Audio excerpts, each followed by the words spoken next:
Children of the fire, elders of the dust, gather and sit close. Tonight, we speak not of lions, nor of kings, but of a man whose tongue was sweet and whose fate was bitter. This is the tale of Ekong, the womanizer, who met a ghost.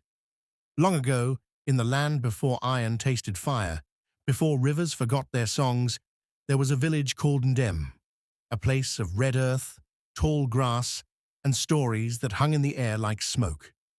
In this village lived a man named Ekong. He was carved like the gods, tall, strong, with skin as smooth as palm oil and eyes that danced like flames. The women whispered his name beneath their breath like a prayer, and some like a curse. But Ekong was no husband. Ekong was no builder of homes. He was a collector of hearts, a hunter of trust. He would say, "You are the moon my sky has waited for," and then, "No one has ever stirred the fire in me as you have." But when dawn came, Ekong would vanish, leaving nothing but broken promises and the soft sound of weeping. One woman bore him a child. He never returned. Another gave him her bride price beads. He sold them for wine. The elders, old as baobabs and heavy with wisdom, warned him. "The heart is sacred, Ekong. If you crack too many calabashes, even the gods may thirst." But Ekong laughed and said, "Let the gods chase me if they can catch me." Then came the day the stranger arrived. It was market day.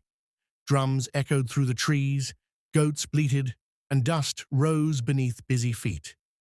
She was not like the other women. Her name was Awanata. She wore white, untouched by dust. Her face was veiled, but her walk, her walk, was the kind that made time slow. People watched her, but did not speak.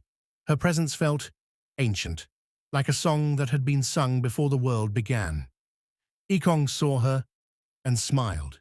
He said, "My flower, surely the stars stole your beauty and spilled it into you." Awanata did not giggle. She did not blush.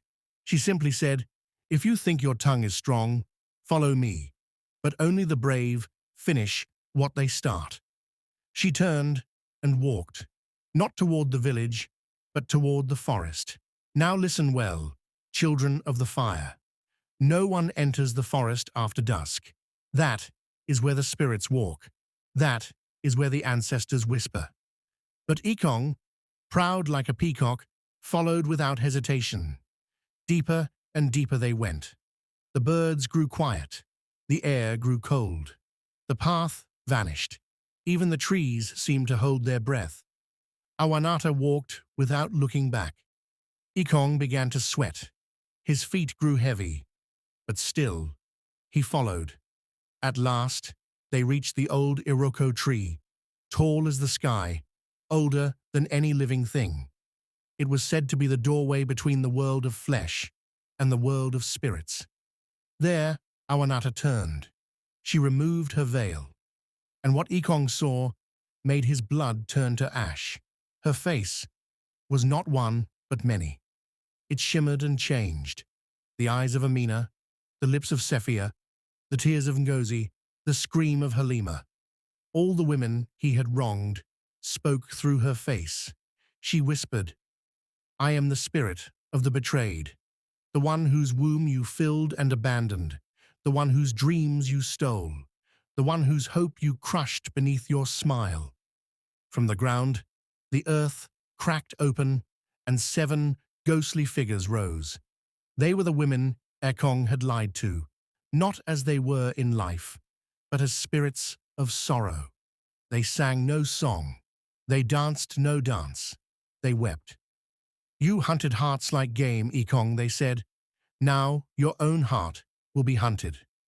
Ekong screamed, but the forest swallowed the sound. He tried to run, but his legs would not obey. He fell. He begged. He cried. But Awanata only said, "The dead do not forget." And with that, the ground opened, and Ekong was gone. Some say he was swallowed into the spirit world. to feel every tear he caused. Others say he walks the edge of the forest still, his beauty gone, his voice lost, whispering apologies into the wind. And the Iroko tree, they say that if you pass it under a full moon, you may hear a voice crying, not out of pain, but regret. In the village of Nandem, the griots tell this tale to every young man who grows too proud of his beauty, too reckless with his words. And the old women say, he who charms the river spirits may one day drown. Even the wind keeps record of a man's whispers. So when your tongue grows sweet, when the eyes of many tempt you, remember Ekong, the womanizer, who met a ghost and lost